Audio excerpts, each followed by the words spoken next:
Delegados, señoras y señores, la Misión Internacional Independiente de Determinación de los Hechos sobre la República Bolivariana de Venezuela agradece al Consejo de Derechos Humanos su decisión de prorrogar el mandato de la misión por un periodo de 2 años. La presente actualización abarca algunos de los desarrollos más significativos en la situación de los derechos humanos en el país desde septiembre de 2024. Señor presidente, los resultados de las elecciones presidenciales del 28 de julio de 2024 fueron impugnados ante la Sala Electoral del Tribunal Supremo de Justicia, el cual en octubre las declaró inadmisibles sin entrar en el fondo de las demandas. El Consejo Nacional Electoral, desconociendo lo que establece la legislación electoral venezolana, nunca publicó ni el acta de totalización de votos ni las actas de escrutinio por mesa. La misión ha recibido testimonios creíbles y corroborados de que miembros del Consejo recibieron instrucciones políticas para anunciar un resultado distinto al que se obtuvo en las urnas. Señor presidente, durante el periodo de esta actualización, las detenciones arbitrarias de personas opositoras o percibidas como tales han continuado y se han incrementado durante el periodo inmediatamente anterior a la investidura presidencial el 10 de enero de 2025. Las protestas antigubernamentales previas a la investidura presidencial fueron reprimidas por fuerzas de seguridad y grupos de civiles, presumiblemente colectivos. Se registraron situaciones violatorias de derechos humanos, especialmente detenciones arbitrarias. En este contexto, la misión ha observado que desde su nombramiento en agosto pasado como ministro del Poder Popular para Relaciones Interiores, Justicia y Paz, Diosdado Cabello dirige también formalmente el centro del aparato represivo del Estado. Cabello continúa amenazando públicamente a personas opositoras o percibidas como tal. Señor presidente, la misión ha continuado con la investigación de las muertes registradas en las protestas después de las elecciones presidenciales y averiguando sobre una posible responsabilidad de agentes del Estado en estos casos. A mediados de agosto de 2024, el fiscal general señaló que ya se habían llevado a cabo un gran número de diligencias y experticias respecto de esas muertes. Sin embargo, la información que se hizo pública es mínima y está casi exclusivamente relacionada con la muerte de 2 miembros de la Guardia Nacional Bolivariana y de 2 militantes del partido del gobierno.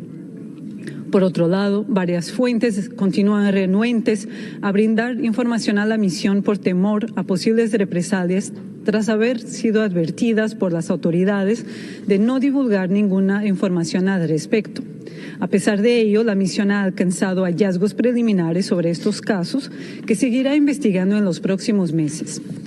Uno de los casos es de la muerte de 7 personas ocurrida en el marco de la protesta del 29 de julio en inmediaciones del obelisco de San Jacinto en la ciudad de Maracay, estado de Aragua.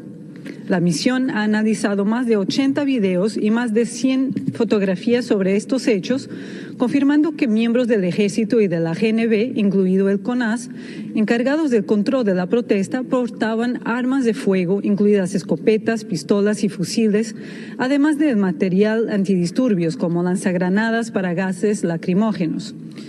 2 personas civiles resultaron muertas por impactos de bala. En estos eventos también resultó muerto el sargento primero José Antonio Torrents de la Guardia Nacional Bolivariana. La misión ha identificado a 4 generales, un coronel y un teniente coronel del Ejército y de la GNB involucrados en las tareas de orden público en el marco de esta protesta. 2 de ellos se encontraban dentro de una instalación militar desde donde se disparó a las personas que se manifestaban. Además de los casos de las muertes en protestas, la misión ha iniciado la investigación de las muertes de 4 personas cuando estaban bajo custodia del Estado. 3 habían sido detenidas entre el 29 de julio y el 2 de agosto y sus muertes se produjeron en noviembre y diciembre. La 4ª persona fue detenida en enero de 2025 y murió en febrero. Todas las muertes se debieron a complicaciones de salud de las personas detenidas. La misión no tiene información de que las autoridades competentes hayan iniciado alguna investigación como establece el derecho internacional. La misión reitera su llamado a que las autoridades brinden atención médica adecuada y oportuna a todas las personas detenidas Igualmente, la misión está investigando la muerte de Edwin Santos, miembro del Partido Voluntad Popular en el estado de Apure, que apareció sin vida el 25 de octubre. Las autoridades sostienen que se trató de un accidente de tránsito y anunciaron públicamente que se abriría una investigación penal contra cualquiera que contradijese esta versión. La familia denunció públicamente haber recibido información de que Santos había sido detenido el 23 de octubre. La misión está corroborando varios elementos que cuestionan la posición oficial en este caso. La Fiscalía chilena ha avanzado en sus investigaciones sobre el secuestro, tortura y muerte del teniente Ronald Ojeda en territorio chileno en febrero de 2024. Según las últimas informaciones de la Fiscalía, al menos 6 integrantes de una banda delictiva denominada Los Piratas, que actúa en Chile como una facción de la organización criminal transnacional Tren de Aragua, fueron presentados ante un juez el 27 de enero de 2025. La misma Fiscalía ha informado públicamente que una de las personas detenidas identificó a Diosdado Cabello como la persona que ordenó la acción contra Ojeda. Señor presidente, según los datos de la misión, entre septiembre y diciembre de 2024, las fuerzas de seguridad y de inteligencia detuvieron al menos a 42 personas opositoras o percibidas como tales, 41 hombres y una mujer. Entre estas se encuentran personas dirigentes y activistas políticas y al menos 14 periodistas. Según fuentes no gubernamentales, durante la primera quincena de enero, las autoridades detuvieron al menos a 84 personas percibidas como opositoras, 69 hombres, 13 mujeres y 2 adolescentes, incluidos 2 dirigentes de organizaciones sociales y una persona con discapacidad. Por ejemplo, el 7 de enero fue detenido Carlos Correa, presidente de la ONG Espacio Público, cuyo paradero solo fue conocido 9 días después cuando fue liberado. El mismo día también fue detenido Enrique Márquez, ex candidato presidencial por el Partido Centrados y antiguo rector del Consejo Nacional Electoral. Al día siguiente fue detenido Ángel Godoy, periodista y director de la organización política Movimiento Democracia e Inclusión. La misión también está investigando varios casos en los que se continúa aplicando la práctica de detener a familiares de líderes políticos de oposición y de actores de la sociedad civil. Por ejemplo, el 7 de enero fue detenido Rafael Tudares, yerno de Edmundo González, cuando llevaba a sus hijos a la escuela. La misión recuerda que este mes de marzo se cumple un año desde que 6 personas se salvaguardaron en la residencia del embajador de Argentina en Caracas, donde se les concedió asilo.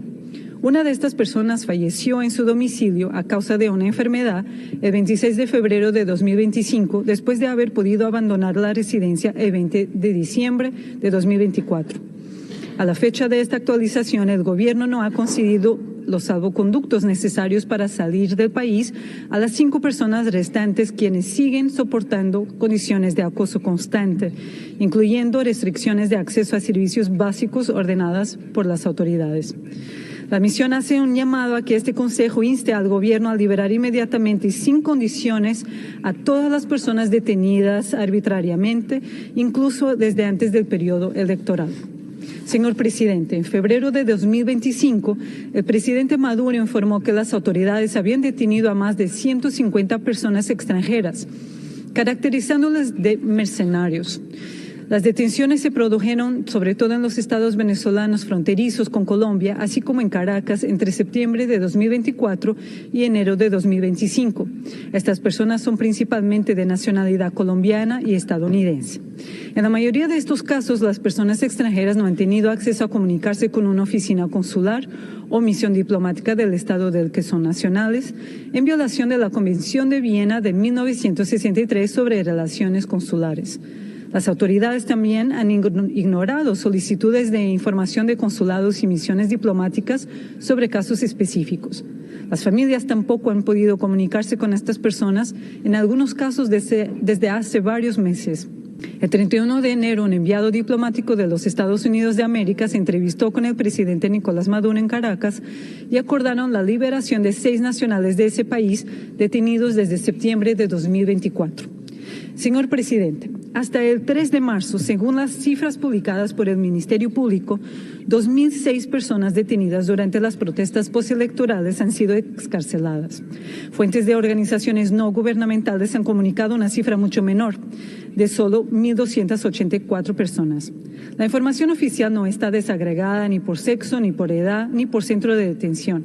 Sin embargo, la misión ha obtenido información de que la gran mayoría de niños, niñas y adolescentes detenidos en el marco de las protestas postelectorales han sido excarcelados y que solo quedan 3 adolescentes varones privados de la libertad. Según el análisis de aproximadamente 400 casos realizado por la misión, la mayoría de las personas excarceladas salieron de los centros de reclusión de Tocurón y Tocuito y sobre ellas pesan medidas cautelares alternativas a la detención preventiva. En numerosos casos, las personas han expresado preocupación por desconocer exactamente las medidas que les han sido impuestas al no haber sido notificadas oficialmente. Las investigaciones llevadas a cabo por la misión hasta la fecha demuestran que varias de las detenciones arbitrarias realizadas con posterioridad a las elecciones presidenciales fueron seguidas de periodos prolongados de incomunicación y desapariciones forzadas, principalmente de corta duración. Este es un patrón de comportamiento de las fuerzas de seguridad sobre el que la misión ha reportado en anteriores informes.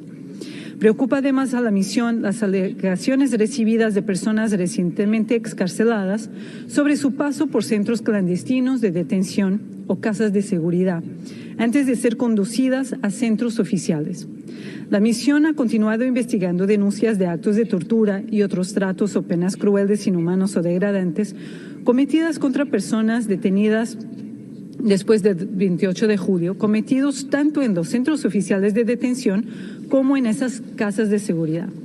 En uno de los casos investigados, relacionado con una persona detenida arbitrariamente por haber cooperado con la oposición en los centros de votación el 28 de julio, la misión ha alcanzado motivos razonables para creer que fue torturada durante sus interrogatorios. Esta persona sufrió golpes de puño y con varas de madera y metal en las manos y en otras partes del cuerpo. La misión también está investigando denuncias de personas privadas de libertad que alegan que fueran trasladadas a celdas de castigo o sometidas a régimen de incomunicación durante semanas por haber reclamado mejores condiciones de detención. Señor presidente, el marco jurídico venezolano sigue restringiendo el espacio cívico y democrático. En noviembre de 2024, la Ley de Fiscalización, Regularización, Actuación y Financiamiento de las Organizaciones No Gubernamentales y Organizaciones Sociales y la Ley Orgánica Libertador Simón Bolívar contra el bloqueo imperialista y en defensa de la República Bolivariana de Venezuela entraron en vigor. Con lenguaje expresamente ambiguo, ambas leyes permiten una aplicación discrecional restrictiva de los derechos y libertades y prevén graves sanciones, incluidas en el caso de la Ley Simón Bolívar, penas de prisión de hasta 30 años y inhabilitación política de hasta 60 años. Señor presidente, la misión concluye que se sigue cometiendo el delito de lesa humanidad de persecución por motivos políticos en relación con el delito de encarcelación o privación grave de la libertad física. La misión seguirá investigando la comisión de este y otros delitos conforme a su mandato y presentará a este Consejo el próximo septiembre su informe escrito detallando los avances alcanzados. Muchas gracias por su atención. Merci.